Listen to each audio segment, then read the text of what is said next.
नमस्कार, मेरा नाम है राज के वर्मा और आप देख रहे हैं रिपोर्टर। दोस्तों, सुप्रीम कोर्ट का एक बड़ा बयान आया है जिसने दिल्ली एनसीआर और मुंबई के रियल एस्टेट जगत की असलियत खोल कर रख दी। दोस्तों, जरा सोचिए, दिल्ली, नोएडा, मुंबई जैसे बड़े शहर जहां लोग जिंदगी भर की कमाई जोड़कर एक घर लेने का सपना देखते हैं, लेकिन आज हालत ऐसी हो गए कि घर का सपना पूरा होने से पहले ही कोर्ट कचहरी के चक्कर शुरू हो जाते हैं। हाँ, हम बात कर रहे हैं रियल एस्टेट की उस खतरनाक बीमारी की जो इन तमाम शहरों को अंदर से खा रही है। और अब देश की सबसे बड़ी अदालत सुप्रीम कोर्ट भी इस पूरे मामले में बेहद चिंतित है। जस्टिस जेबी पारडीवाला और जस्टिस पीबी वैराली की बेंच ने साफ शब्दों में कहा है कि दिल्ली एनसीआर के होम बायर्स और मुंबई की रीडेवलपमेंट सोसाइटीज की हालत बहुत खराब है। हालत ना सिर्फ गंभीर है बल्कि अभूतपूर्व है।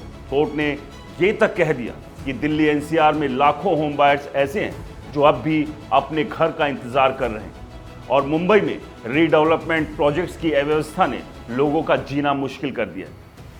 ऐसा देश के किसी और राज्य में नहीं होता। गुजरात में तो एक भी ऐसा बड़ा केस नहीं मिलता। ये टिप्पणी सिर्फ एक लाइन नहीं बल्कि पूरे रियल एस्टेट सिस्टम पर एक करारा तमाचा है, क्योंकि कोर्ट का कहना है कि इतने विवादों ने रियल एस्टेट डेवलपर्स की प्रतिष्ठा को बुरी तरह से नुकसान पहुंचाया।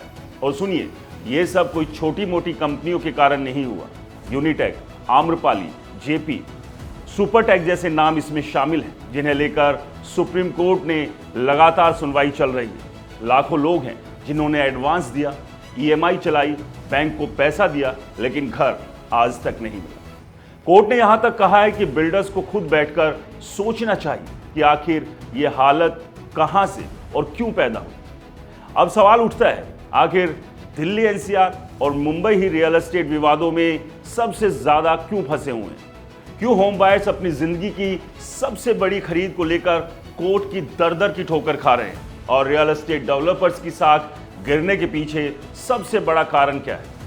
दोस्तों, आज के इस वीडियो में हम इसी गंभीर मुद्दे को सरल भाषा में समझेंगे। ये सिर्फ एक खबर नहीं, हर उस भारतीय के लिए चेतावनी है जिसने घर लेने का सपना देखा या आगे लेने वाला है। चलिए शुरू करते हैं इस बड़ी कहानी के साथ जिसमें करोड़ों की उम्मीदें अटकी हैं और जिसका सच जितना चौंकाने वाला है उतना ही जरूरी भी है। आप अच्छे से जानते हैं, दिल्ली, गुरुग्राम, नोएडा, मुंबई ऐसे ढेरों प्रोजेक्ट्स हैं जहां पर मिडिल क्लास से लेकर इन्वेस्टर्स तक के पैसे फंसे हुए हैं। बिल्डर्स बड़े बड़े लालच दिखाते हैं, लुभावने लालच, और उन्हीं के चक्कर में फंसकर एक मिडिल क्लास उनके जाल में फंस जाता है, उम्मीद ये लेकर कि जल्द उसे अपने परिवार के लिए एक सपनों का आशियाना मिलेगा। लेकिन उसके बाद क्या होता है आप अच्छे से जानते हैं। बिल्डर या तो भाग जाता है या प्रोजेक्ट को अधर में लटका देता है। और सबसे बड़ी बात, अब इस पूरे मुद्दे पर सुप्रीम कोर्ट ने भी गहरी चिंता जताई है। यानी कि उम्मीद की जा सकती है कि भविष्य में इस तरह के फ्रॉड करने वाले बिल्डरों पर और तेजी से और सख्ती के साथ नकेल कसी जाएगी। रेरा आया तो जरूर, लेकिन रेरा एक कागजी शेर साबित हुआ है। ऐसे में अब सभी की निगाहें सुप्रीम कोर्ट की तरफ है, क्योंकि सुप्रीम कोर्ट ने भी इस पूरे मुद्दे पर अपनी चिंता जाहिर की। दोस्तों, आपको क्या लगता है, रियल एस्टेट में इस तरह के फ्रॉड बिल्डर्स के साथ असल में क्या होना चाहिए? हमें कमेंट्स कर जरूर बताएं और अपनी कहानी भी लिखें कि क्या आप भी किसी इसी तरह के फ्रॉड बिल्डर के चंगुल में फंसकर अपनी मेहनत की कमाई गंवा चुके हैं। और हाँ, इस वीडियो को ज़्यादा से ज़्यादा लोगों को शेयर करें ताकि और दूसरे लोग फ्रॉड बिल्डर्स के चक्कर में ना फंसे। इसलिए अच्छे बिल्डर को देखिए, उसकी क्रेडिबिलिटी जांचिए, प्रोजेक्ट्स की डिटेल समझिए और उसी के बाद अपनी मेहनत की कमाई किसी बिल्डर प्रोजेक्ट में लगाइए। दोस्तों, आपसे निवेदन है कि हमारे चैनल को सब्सक्राइब और फॉलो करना बिल्कुल मत भूलिए। जय हिंद, नमस्कार।